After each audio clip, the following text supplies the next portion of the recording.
Good morning, everybody. Welcome back to Crypto Warehouse. It is June the 4th, 11 a.m. Central European Time, 10 a.m. in the UK, and a lot later wherever you are around the world. Have you got your seatbelts on? Can you feel it? That is the title of the show today. Why am I talking about that? Because Bitcoin and the alts and Ethereum, they are coiling up. They've been coiling up for days. We're going to go through the charts. I alluded to it yesterday. I also said we'd touch off 70,000 yesterday. Also said we needed to hold it, which we didn't. And the poll question of the day is, can we hold 69,000?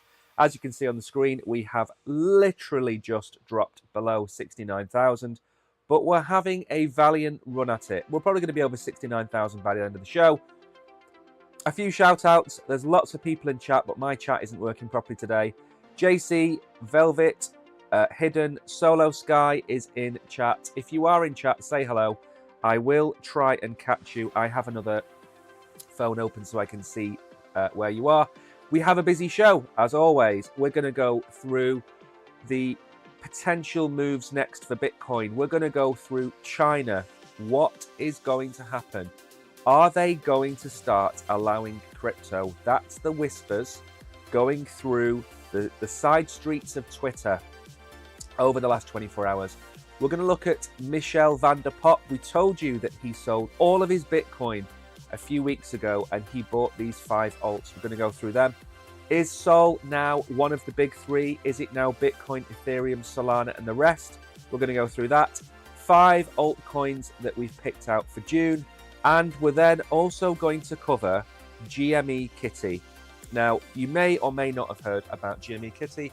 If you haven't, not to worry, we're going to go through it at the end of the show. And I'm going to tell you why it's not good for crypto, it's not good for the stock market, and it won't be good for Kitty. He is going to get himself into a world of bother. So, without further ado, let's have a quick look at the markets before we get into the news. Bitcoin then is coming in at 68.8. It was at 69. Ish on the nose, literally at 10.58, but we are fighting away at 69,000. Ethereum has fallen also just a touch, 37.6. BNB is still going. BNB $628.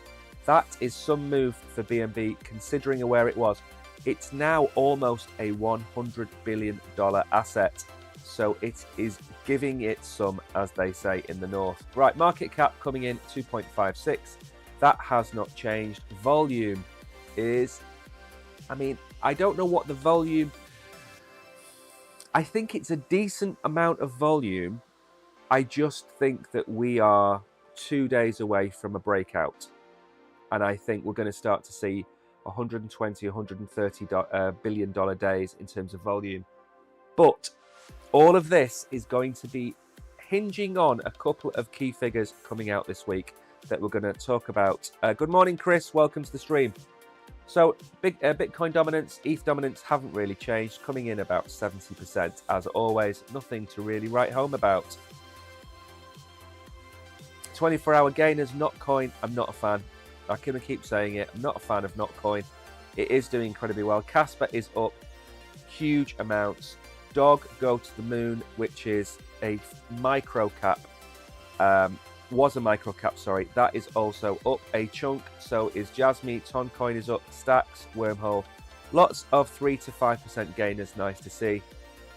And not too many losers. Mainly the meme coins, Shiba, Bonk, Pepe, and Kronos. Don't know why Kronos is down so much in the last 24 hours. I've not seen anything in the news about that. Dog with Hat again making up some of the bottoms. That's pretty much it from the markets.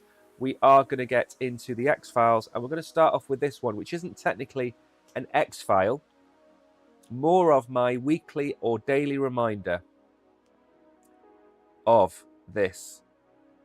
The state of Wisconsin leads the way with a 163 million Bitcoin purchase for its pension fund. And that is the tip of the iceberg as far as they are concerned. We're not going to go into the article. It's not important. They've bought $163 million. They have $38 billion. So expect to see more and more pension funds move into Bitcoin. And really, this is the exciting part. Pension funds, I don't know the precise number, but pension funds own roughly 8 or 10% of the entire stock market. All of the stocks in the world, 10% owned by pension funds. That's where your money goes when you pay into your pension. They go out, they invest it in the stock market, and they try and gain you value over the length of your pension. So they're dipping their toe in. I would expect them to end up with probably 5%. So what would that be? That would be maybe 4 billion, maybe, in their pension. So this is dipping the toe in. Great to see. Not 4 billion, sorry. Not 400 million. Let's move on then, very quickly, and see what else we have to talk about today. I am low on coffee today, by the way, so I may not be my usual bubbly self. Good morning, Peter. Welcome to the stream. Now then, again, I'm going to tell you this every day until you're sick of hearing it. Please don't listen to all of these people that appear on YouTube and everywhere else telling you these outlandish predictions. Chamath, has predicted that one Bitcoin could reach $500,000 per coin by October 2025. Now, we know that Plan B has predicted 480,000 based on the stock to flow model, which is believable.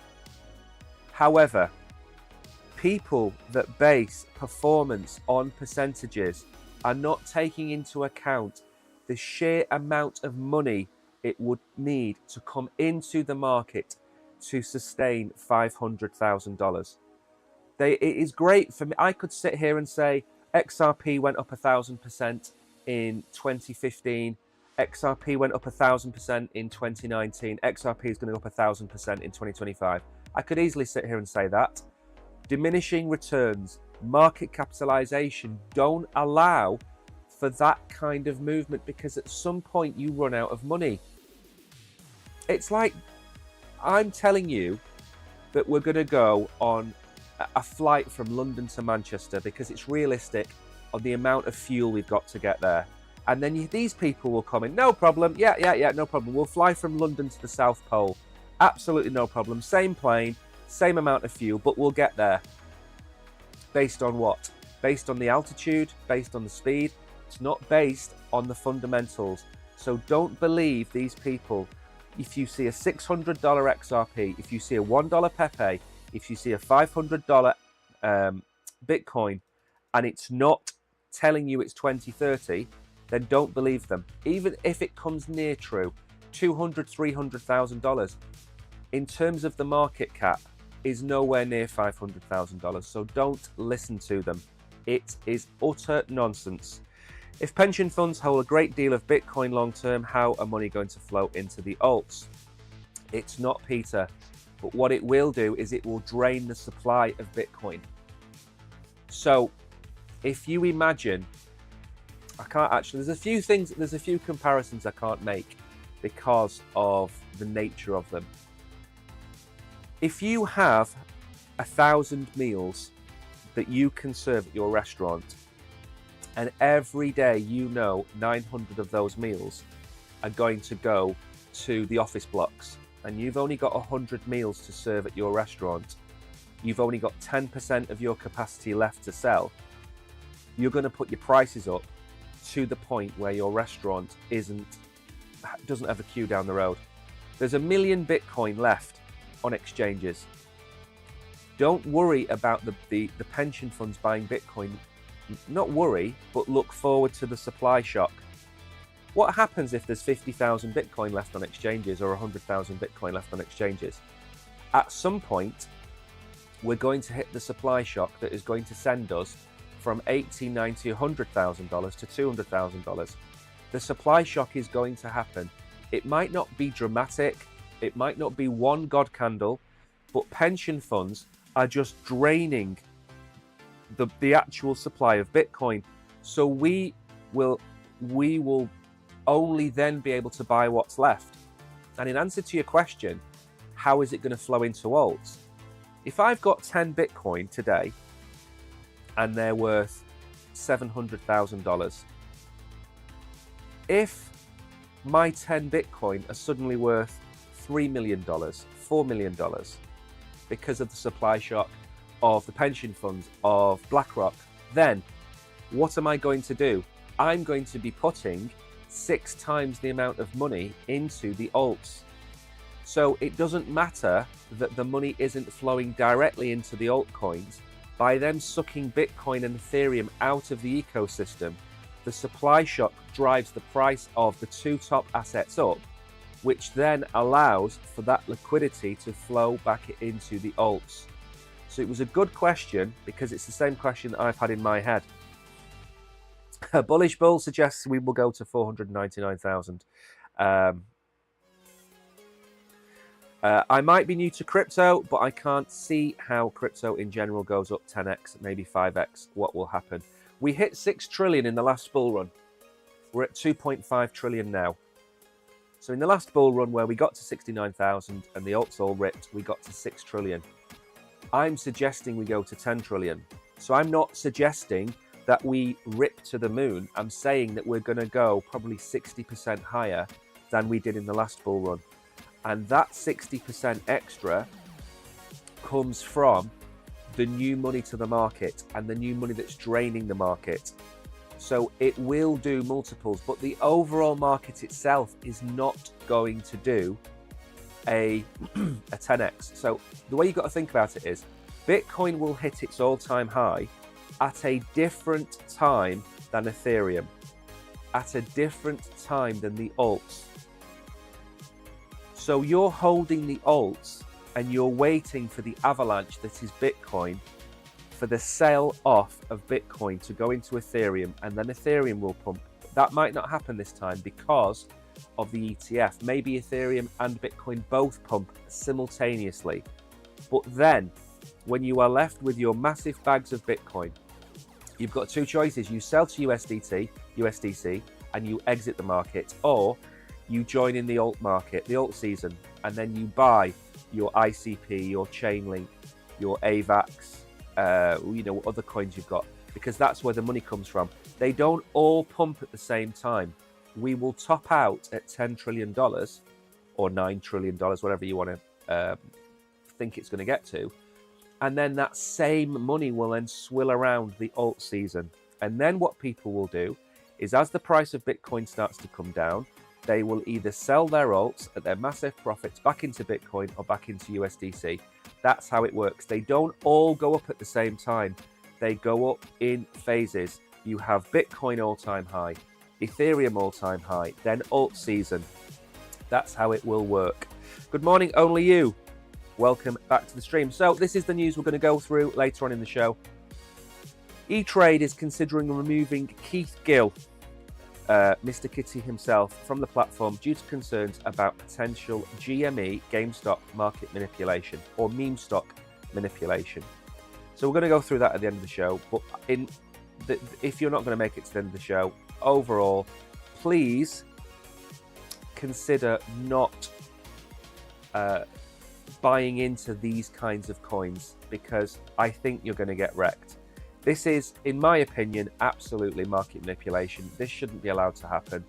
If a regulated entity did the same thing, you'd also see Gary Gensler and the likes coming after him. So be very careful when you see these types of pumps. They're not good for you. They're not good for everybody else. Now, Zeus Network is... It was an airdrop or an LFG vote on Jupiter a few months ago. Now, this is one of these. We've always got these types of the first thing to do X, Y, or Z. But in this instance, Zeus is launching something called Apollo. Apollo is going to connect Bitcoin to Solana for the first time. There is an app. You have your Zeus tokens if you've taken part in the airdrop or the vote. This is going to happen very soon. I think maximum FOMO will be when it is launched, and that might be the best time to sell your Zeus tokens if you want to get out. Because of course you buy the rumor, sell the news. So if you have Zeus tokens and it's listed on most of the exchanges, expect the top of this project to be when they launch the connection with Solana. Now, this could go exceptionally well, and that token value could shoot up in value. So I'm not saying sell, I'm saying it would be a good time to consider selling the token. So let us move on very quickly. I have a lot to get through and it is already 11:15. And I will get to the next question in chat in 1 second. Did I just type that in wrong and accidentally delete the letter off the end? There we go. So again, daily reminder of the potential of Jupiter. Jupiter Exchange surpasses Uniswap's 24-hour volume. This is, look at the value of Jupiter and look at the value of Uniswap. Jupiter is outperforming Uniswap on nearly every metric. Jupiter is trying to create I think they've called it an all-in-one exchange, where you will be able to get US treasuries, stocks, shares, Ethereum, Solana, Cardano, AVAX tokens. They're trying to become an all-in-one. Uniswap and the likes, they have sat and they've waited and they've sat on their hands and they haven't built.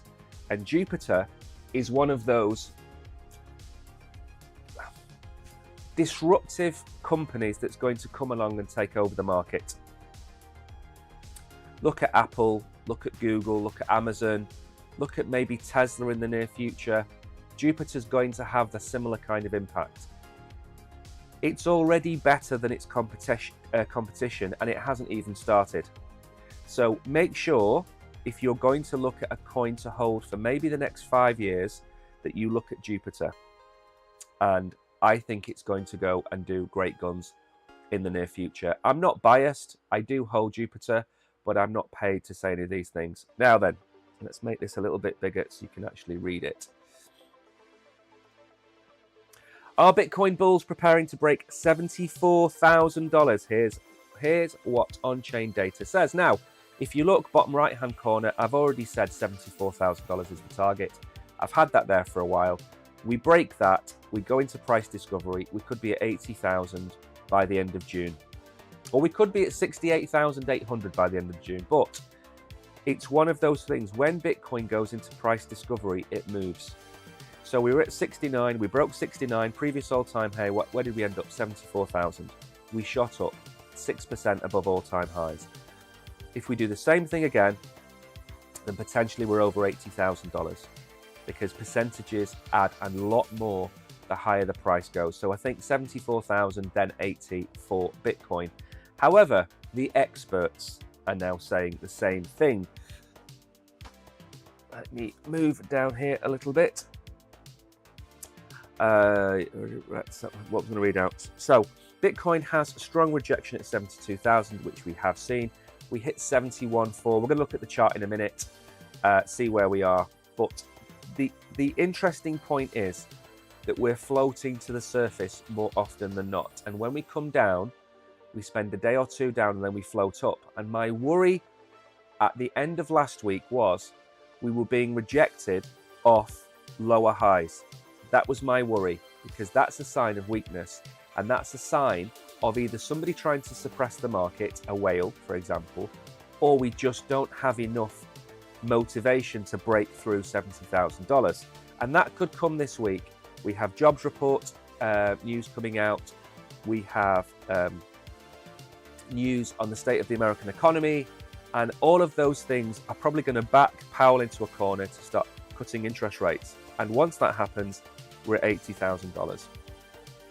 So bear in mind, we are there. We're just not there. And I was saying the same thing at 57,000.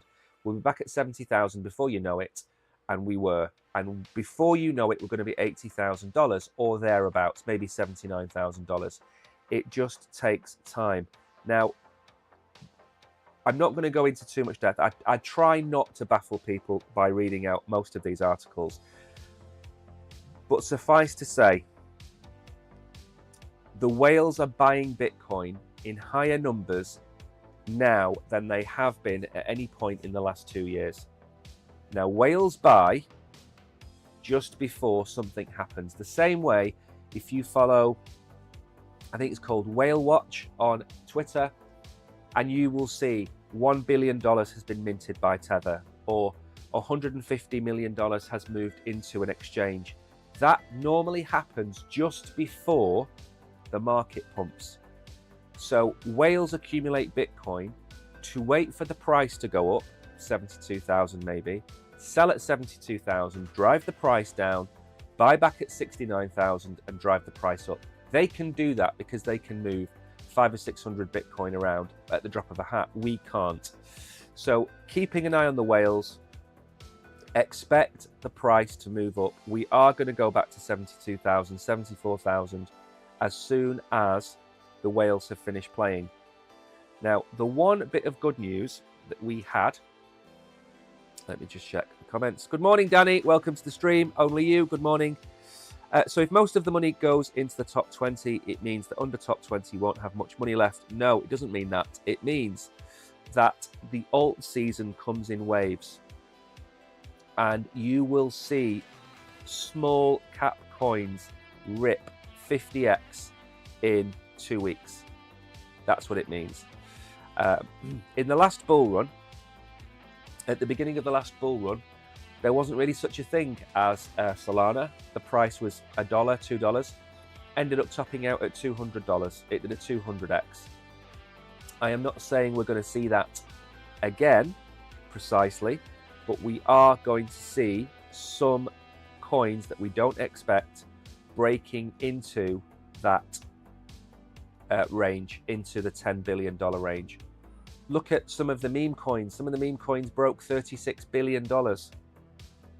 They're only now at $2 billion and $1 billion. So there's still potential for a 30x in meme coins. They're not all going to go at the same rate. Some will do a 10x, some will do a 2x, some will do a 30, a 40, a 50x. Now then, the good news is that all of these rejections that we had, that were taking us down, we broke out of, and we came back up. And I said yesterday, are we going to break 70,000? And for a very brief moment, we did. We got all the way up to 70,230 roughly. But then we couldn't hold it, and now we are back under this price. So what is going to happen? When it snaps, we are going to go up here. 71.5. That's the target. I think Brogan's target is about 71.350, 71.4. So we've kind of got agreement on where we think we're going to go next. Now, he has predicted that this is going to happen today or tomorrow. If it happens today or tomorrow, he'll do his live stream on the charts tomorrow. If it doesn't happen till Wednesday, he might do the live charts on Thursday. We don't know yet. But the new equipment, his new microphone and stuff has arrived today. I'm going to go and collect that after the show, so he'll have better equipment. So we're coming in at 68.6. We were at 69. We're being rejected off this level here. We are tickling the ivories, as they say. And we just can't seem to get above 69,000. We need some impetus to do it. And when we do it, 70,000 is literally around the corner. So as long as we stay, probably, there's a lot of people saying 66,000. I'm saying as long as we stay above 67,400, I think we're good. If we break down below that, then we are going to possibly turn it into resistance and then potentially come back down towards 66,000, which is this level here. I don't see that happening, though. I don't see that happening. The weaker the American economy, the better it is for Bitcoin, because interest rates will have to be cut. Then you'll get the speculation, you'll get people moving back into the market. Anytime this week, we're probably going to get some more news about the S1s and the Ethereum ETFs. That's going to pump the market. especially Ethereum. So back to the theme of the show today. Can you feel it? Something is going to happen. A big move is going to happen in Bitcoin. Maybe this week, maybe the beginning of next week, but something is going to move the market. We have been here now for 9 days. When did we get back into here? 2011, 14 days. We've been here for 2 weeks. Now, can we keep going sideways? Yes. Do I think that's going to happen? No. I think we are going to break up, and then I think we're going to break out. And then what is important is that if we break up and we get rejected, that we find support here. That is important. We need to use 69.3 as support and not resistance. Then we can go on our merry way to 70 odd, 80 odd $1,000 and go up. Now, could this be the stimulus? What I'm about to show you now, could it be this? Hopefully by Christmas, the alts will start to fly. I would sincerely hope so, yes. I would sincerely hope so. Okay, Inevitable. Tether co-founder says China is going to open up to crypto. Now, many of you won't remember, but China has banned crypto about 6 times over the last 6 years. And each time the effect on the market has been less and less. So the first time it happened, the market went into a spiral. They moved to America, they moved to other parts of Asia, they moved to Eastern Europe, they moved around. So it has happened in the past. Let's make sure we are back. There we go. Not quite sure why we are lagging all of a sudden.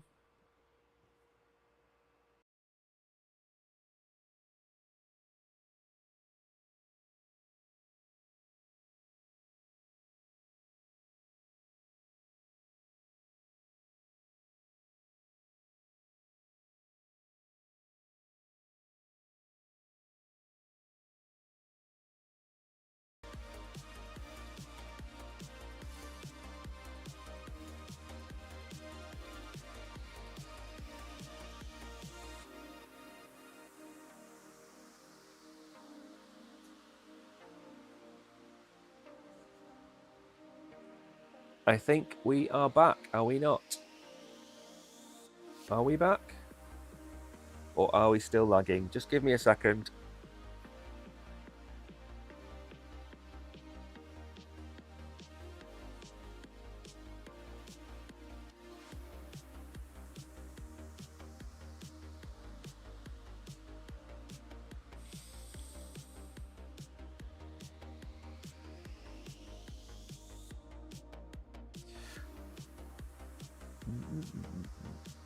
Okay, I think we're back.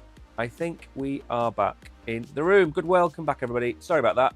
There was some huge lag spike then. Now, I can't mention names, but there are big issues at the moment with a certain platform, and it is lagging all over the place.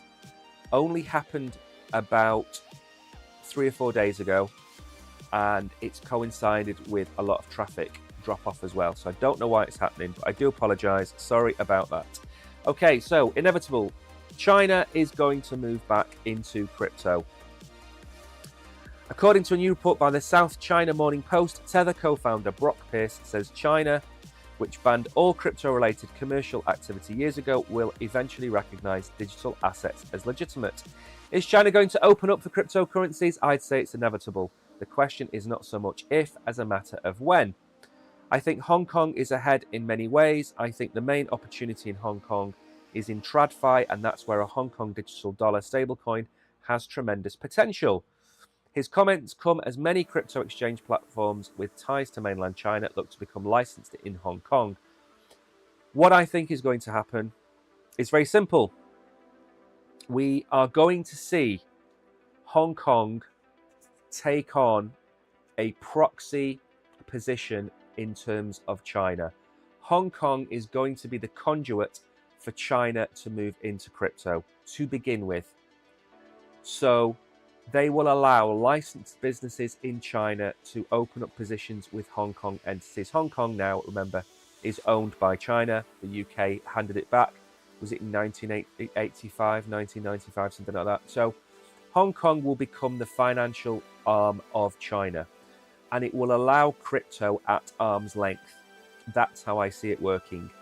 Remember, China isn't against crypto. China is working on its own blockchain solutions with BRICS, Brazil, India, China, Saudi Arabia. They're working on a blockchain solution for themselves. So they're not against crypto. What they're against is anything which can lead to them losing control of their own currency, of their own economy. That's what they want to try and hold off. And Bitcoin is a direct attack on that, or a direct threat. So it's going to happen, but I think it's going to happen through Hong Kong. And I think allowing Hong Kong to have the ETFs and to have the markets that they've got there is an indication that China isn't really against crypto. It just doesn't want it in its backyard. Now we're going to move on. We have to probably catch up now. We're a little bit behind. Remember, the poll of the day is, can we break and hold 69,000? 100% have said yes. I don't know. I don't know if we are. I don't know if we are. We'll have to wait and see. What we at now? 68. 68.8, maybe. It's touch and go. So Michael van der Pop, we covered this 3 or 4 weeks ago. He sold off his altcoins. Sorry, he sold off his Bitcoin and he's bought these altcoins. Now, I've gone through these and I absolutely agree with 4 of his choices. So he's chosen Optimism, a layer 2 solution on Ethereum. Absolutely. I think that a coin like Optimism can do between, I would say, a 300 to 800 800% in Bitcoin value in the coming 6 months.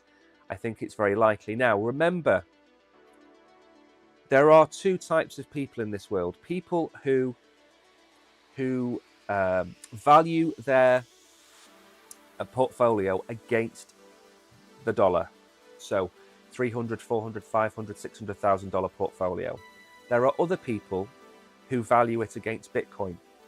Now, Michael van der Pop didn't buy these alts and sell his Bitcoin because he didn't think Bitcoin was going to rip.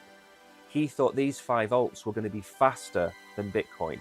And there is an argument, by the way, that buying the coins that Peter is talking about, Kabir talks about on the channel as well, and some of the other ones that message me, Mags messaged me a few things.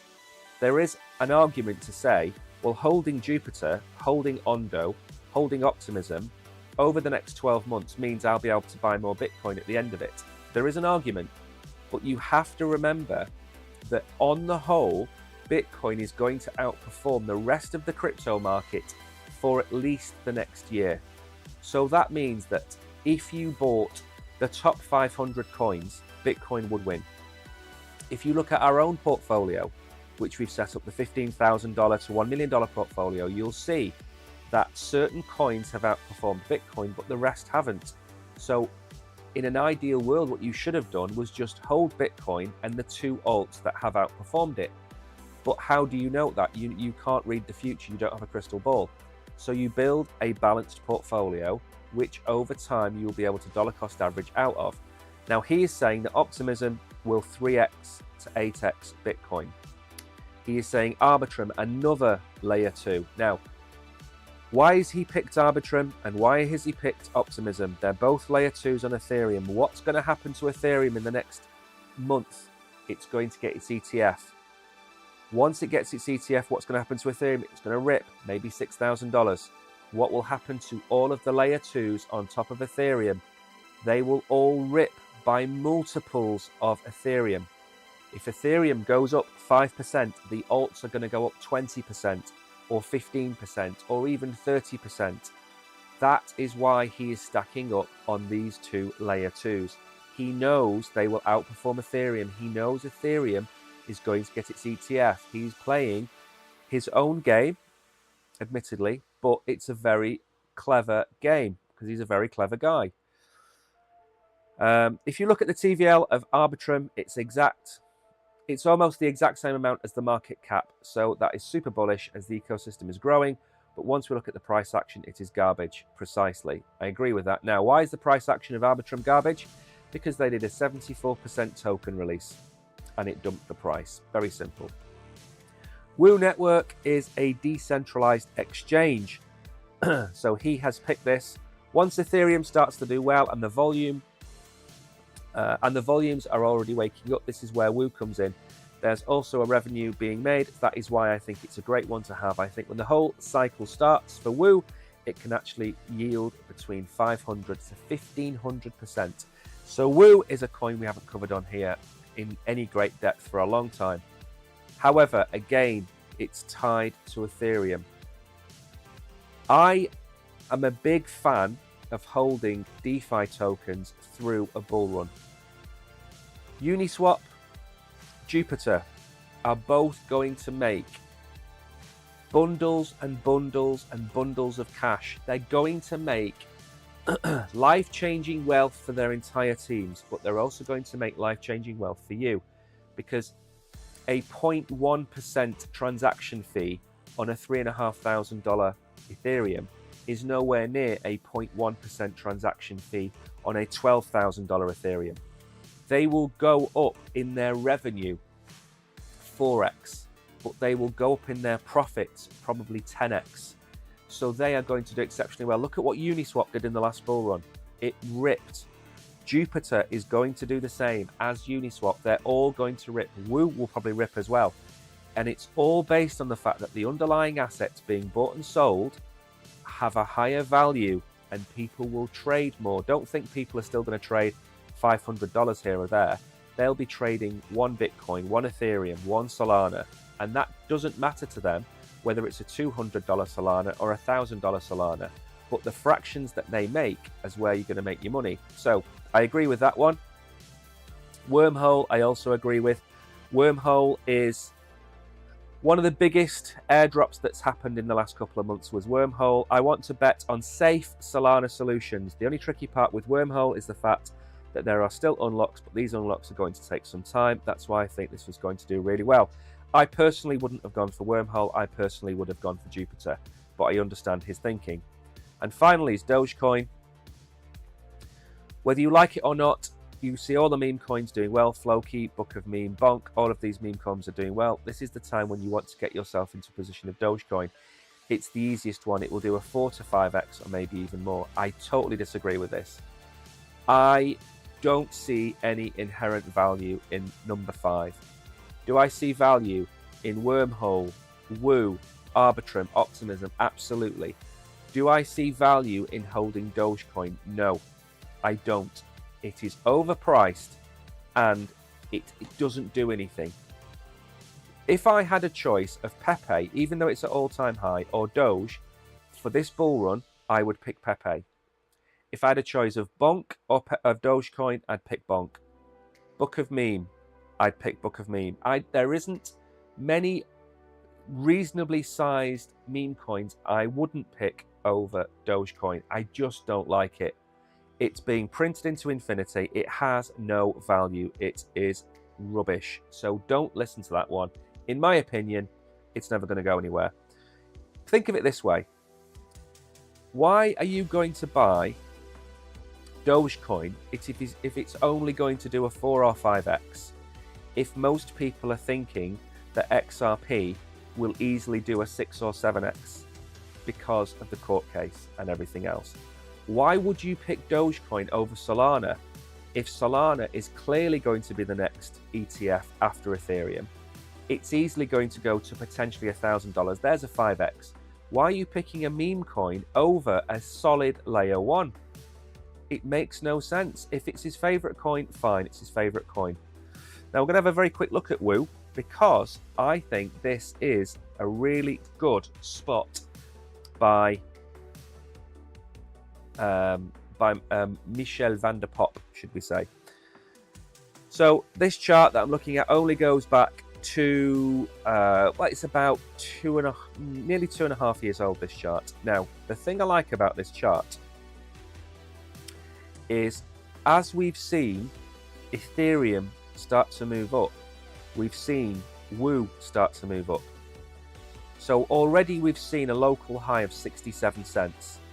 We've had a bottom at 25 cents. I think this is a good solid pick. I can see why he's picked this coin. Now, let's have a look at all-time highs. All-time high is coming in at 70 cents. So again, when Ethereum ripped to nearly its all-time high, so did Woo. So you can see why you would pick this coin, because although it is not Ethereum, and Ethereum will do exceptionally well, maybe Ethereum does a 3x from here. Could you see WooCoin doing way bigger numbers than that? Absolutely, you can. So I think Woo is a good pick. And even though we've not covered it before, I'm actually going to put this on the watch list, because I think Woo could be another token to look at. All we ever talk about on this channel is Uniswap versus Jupiter, but we talk about Aero on base as well to some degree, but really only those two, because Uniswap is the biggest and Jupiter, I think, is the next alpha male, the next silverback in DeFi is going to be Jupiter, and nothing's going to touch it. Absolutely nothing. I cannot see anything disruptive to take Jupiter out of the equation. It's timed itself to perfection. It's on the biggest retail chain. It doesn't have the threat of anything overhanging it. It's got an it's got an ETF coming to its layer 1, which is hopefully going to be this time next year. So Jupiter is going to absolutely tear. But if you're looking outside of those two, then Woo really does look a sexy bet. And I use that word carefully. I don't call many things sexy on crypto, but Woo looks like a sexy bet. So maybe I will do a review of Woo. Maybe that's what I will do. I'll make a review video and we can have a look at it together. So good choices by Michael van der Pop. Now we're going to look very quickly at whether we think Solana really should be now considered amongst the top 3. I am running out of time as well, aren't I? Running out of time. So Solana secures Big 3 status with PYUSD expansion, says industry experts. Solana's adoption by PayPal and Visa signals a new era for blockchain in payments. Now, we've covered this before. We don't need to read about PayPal launching on Solana. The one thing we do talk about a lot is, where is the liquidity in crypto? It's on Ethereum. That's where the liquidity is. I believe, is it 65% of all stable coins are on Ethereum. So that's where the money is. How do you get liquidity onto your chain? You get liquidity onto your chain through stable coins. USDC, USDT, PYUSD, obviously, TrueUSD. There's plenty of them out there. Now, this is where Solana needs to make its next big move, which is liquidity. It's a big chain. It outperforms Ethereum on most metrics.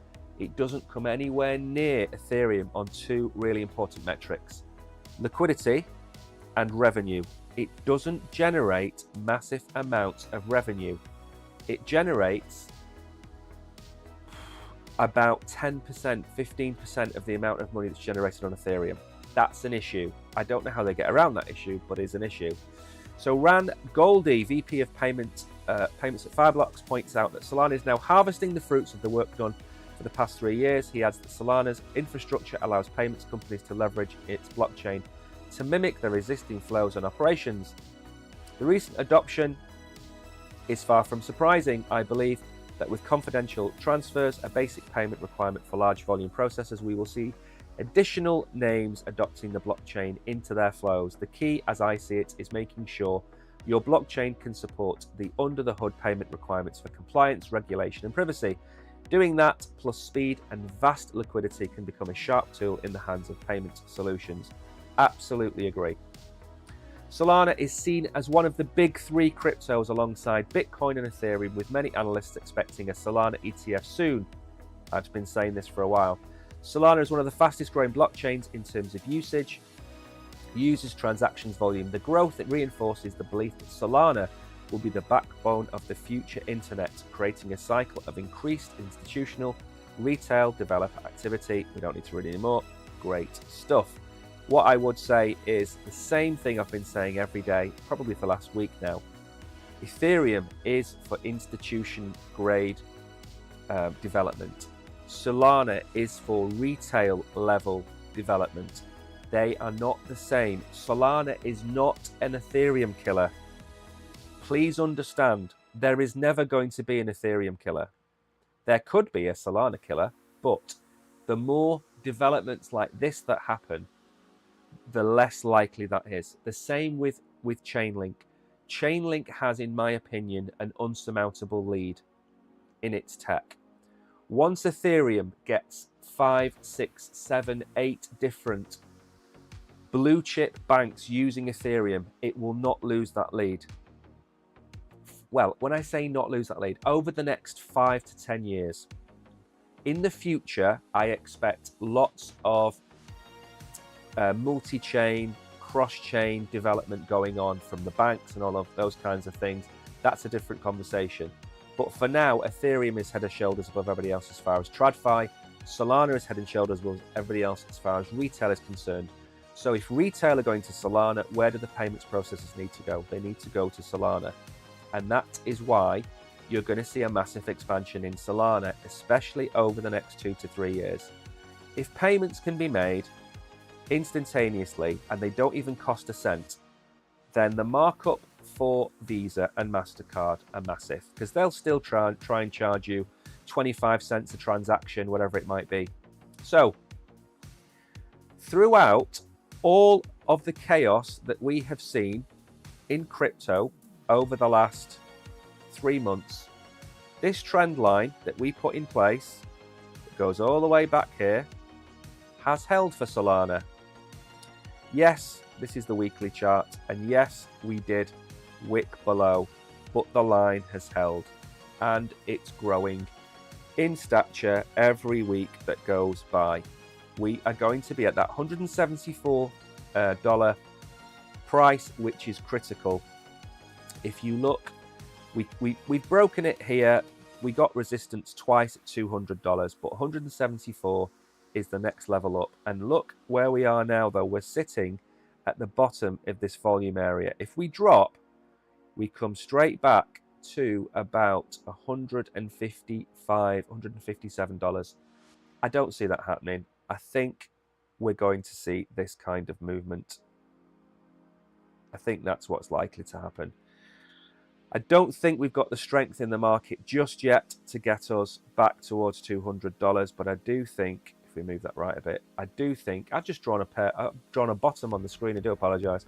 I do think we're going to go back up, maybe retest this price here, which is 188, and then go for 200. Now, if you follow that, that takes us to the middle of June. I think by the middle of June, we're going to be in a different situation. We're going to have the Ethereum ETF. And when we get the Ethereum ETF, what are they going to load up on? Solana. So what is going to happen to Solana is we're going to be having a conversation in July, and Solana is likely to be at $300. I'm not saying that because I'm giving you hopium. I'm saying that because once that Ethereum ETF goes live, there'll be a big sell-off, maybe about $5,500, $6,000. There'll be a big sell-off, and that money is going to go into Solana, because that is exactly what I would do. Right, let's move on very quickly. We are running out of time. We've got 10 minutes to get through these articles and get on to the end of the show. So, 5 best crypto traders to follow in June 2024. Now, let's see if we agree with these, because we cover them a lot on the channel. And what you got to understand is that when you make these videos that these guys do, like Gareth Soloway is the best example. Gareth Soloway has been shorting Bitcoin since $30,000. He's been shorting it at 30. He's been saying we're going down to $10,000. He got it monumentally wrong, and his reputation has gone through the dirt. It doesn't make him a bad trader. It doesn't make him a bad influencer. He got it wrong. And yes, many people will have followed him. Many people also have shorted. I get all of that. But that's on you. If you take his advice as gospel, that's on you, not on him. But these people put their necks on the line, and you have to give them some credit. Not the shillers that go out and tell you to buy some crazy coin that they're going to make $100,000 on telling you to buy it. But they give you their advice for free. And most of the time, they are not shilling you, especially the traders. Scott Melker is a very good person to follow. I follow Scott. I've watched him a lot. I think he's a really clever guy, super clever guy. I think he knows what he's talking about, and he does it in a really simple way. So what you can probably do if you want to follow these people is just pause the stream or go back to the replay and go and have a look at them. Dan Gambardello, I don't know Gambardello at all. I've never heard of him. So I don't know about this guy at all. CJ, yes, CJ does know what he's talking about. He is a smaller, in terms of followers, a smaller trader. So he's worth a follow. Ben Cowan is probably one of my top 3. And again, Ben was wrong. And Ben has been beating himself up about it. Because Ben was saying, what the problem with Ben is that he doesn't predict macro changes very well. He is the best at predicting charts, patterns, flows, dominance, all of that. He's the best. The one fault and the one chink in his armor is he didn't see the Ethereum ETF coming, which I saw coming. I saw it in February, however. He didn't see it coming, and all of his charts and his predictions were wrong because he didn't see it coming. Now, again, he shouldn't beat himself up because that was Joe Biden making the decision. And crypto has been in the doldrums in America now for 2 years. So you can't criticize him for getting it wrong, because a black swan event will disqualify any chart that anybody shows you, not just him. So he is absolutely one of the first people that you should watch, but it's hard going. It is very hard going, especially some of his macro charts. And I do try and cover some of the same news that he covers, and I try and convert it into simpler language, if that makes sense. So he's a good one to follow, totally agree. Rect Capital, yeah, I don't really follow Rect Capital at all. So for me, out of those, I would follow Ben Cowan. I would follow Wolf of Wall Street. I'd follow those two. If you had to pick two, you can't follow everybody. It's a full-time job. So Scott for me and Ben Cowan for me are my two favorites. They give you, between those two, they will give you a macro look, and they'll also give you a look at specific coins, and they're really good guys to follow. Again, I'm not sponsored at all by any of this. Now, the article that I have got up has disappeared for GM Kitty, which means it is not there. So I can just move on and finish the show, even though we are just a touch early because the last article hasn't worked. What I will say is, if we bring up the tweet about this one, which I think, is it this one? Let me just go and get the actual tweet up, and then I'll tell you what's wrong. I'm not going to have a big rant because that wouldn't be fair. Just give me 1 second. Can't believe the Kitty article got pulled. That's disgraceful. I will find it. It must be this one. It has to be this one. There's no other choices for it. Here we go. Okay. So then, long and short of it is, Roaring Kitty is part of a group called, they are on Reddit, and they pump and dump various different markets, and especially a coin called GME, called GameStop.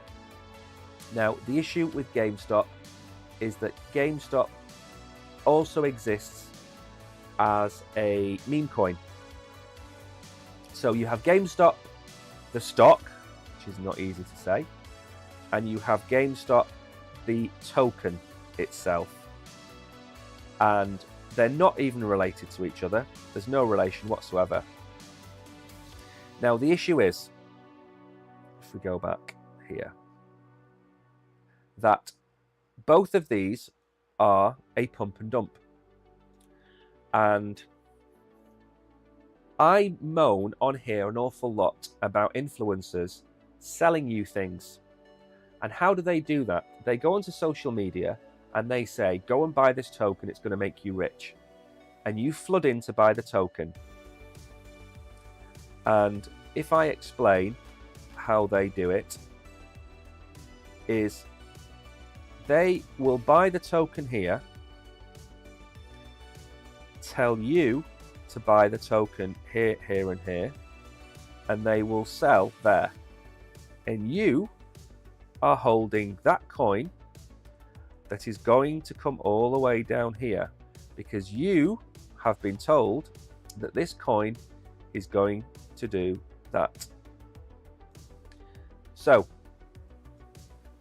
Mr. Kitty himself, Keith Gill, has basically had $80 or $90 million worth of options that were expiring in 2 weeks that you wanted to get out of. So he told you to buy GameStop tokens, shares, and it's ripped. And the markets were halted because it's abnormal movement of stocks. They do it all the time. There is no difference between Keith Gill and a crypto shiller. They are all in it to make as much money as possible and wreck you. I don't care how they wrap it up or the spin that they put on it, or the fact that they tell you they're doing it for the community, they're doing it for the vibe, they're doing it for whatever. They're not. They are doing it for themselves. He has made somewhere in the region of $200 or $300 million out of this play. If we went out and found 10,000 of his followers and asked them how much money they'd made out of GameStop, I guarantee you, of that 10,000, maybe 1,000 of them, 2,000 of them have made money, but nowhere near the multiples he's made. So when somebody tells you to go and buy a coin because it's going to go to a certain price, do your own research. Don't listen to them. Even me. If I make a video, I've made 2 meme coin videos yesterday. One on Bear Token, which I'll show you because it's a really cool website, not because I want you to buy it. Now, wrong one. Bear Token Crypto. So it's called Bear. Now, the issue with these tokens is there is a 70% chance they're going to go straight back down. Where's the chart for Bear Token? Anyway, it doesn't matter. I've made a video about Bear Token and I've made one about KeyCat, which is Keyboard Cat, which is the cat that plays the keyboard. I've made those videos. I've made those videos because they are in the news. They are being talked about on X. I haven't been paid to make those videos. I haven't bought them either. I haven't bought KeyCat, so I have no skin in the game. The difference is that this gentleman here, Keith Gill, he is telling you to buy a stock that he owns because he wants the price to go up. Now that's market manipulation, and that is wrong on every level, and it shouldn't be allowed to happen. And he should face the consequences. Just because he is a guy in a red bandana going onto Reddit telling people to buy a stock, it's market manipulation. There are laws against it. So anyone that does anything like this, you should hold them at arm's length. And if, for whatever degen reason, you want to get involved with these kinds of people, do it with $1 or $5 or $10 or something that you can lose, because that is what's likely to happen. You will lose it. Do not take your life savings, do not take your mortgage repayment and put it into these projects. Because yes, you will see the odd person. I sold my house, I bought GameStop, I've now got $50 million. How many of those people do you think exist? One. How many people lost everything on that trade? Probably 99%. So just because they hold up that one person as a success story, you forget that for that one person to be a success and gain that $50 million, a collective number of people have to lose $50 million. And that is the issue with people like Roaring Kitty. It might be fun to see the end of hedge funds. It might be fun to liquidate some of these greedy fat cats. I get that, but not at the expense of you, the person watching them. That's the problem. You are their exit liquidity, because what's he going to do when the price goes up? Sell. What are you going to do when the price goes up? Hold it, because he's going to tell you a higher price than the one he sells at. If he tells you that the stock is going to go to $20 and you're buying at $10, $11, $12 and it gets to $16, do you know what Roaring Kitty's going to do? He's going to sell it all. And then you're going to see this massive wick down from maybe $16, $17, this massive wick down to $12, and suddenly you're in a loss. And you think, oh, it's only a small correction, it'll find a bottom and it'll move back up. And guess what? It never does. And that's the issue.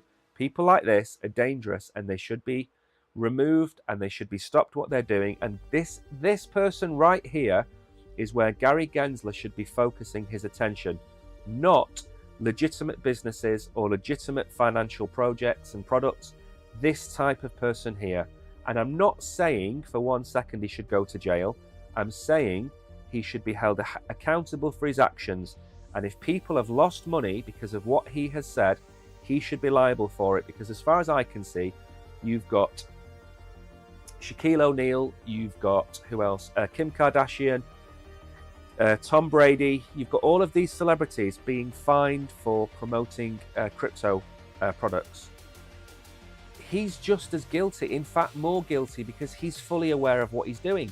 So that's it, that's my rant about it. I wanted to mention this today because I am very concerned that the longer we go on, the higher the price of Bitcoin goes, the more people are going to try and scam you. We didn't see that many scams at $15,000. We didn't really see that many scams until maybe October last year. And now, as we start to go towards 80, maybe 90, maybe $100,000 by the end of the year, we're going to see more videos of Elon Musk and Vitalik telling you how you can send them 1 Ethereum and you'll get 20 back and all this kind of nonsense. They're all scams and we're going to see them everywhere. And what you have to do is take your crypto, lock it up, hide it away, and don't go near any of these people. They are dangerous. Even me. Don't trust me. Don't trust anybody. Okay? Lock your crypto away. Keep it safe. Don't fall for these scams. Don't click on links. Don't listen to friends. Keep it safe. And in a year or two's time, you will be considerably wealthier than you are today. And that is my last comment. So thank you everybody for tuning in. It's been exactly 1 hour and 3 minutes, believe it or not. That rant went on a little bit longer than normal. So thank you everybody for tuning in.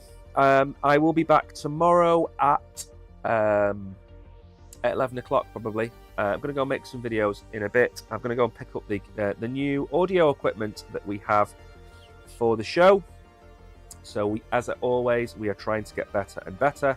So until tomorrow, have a great day, and I will see you all in the morning. Take care.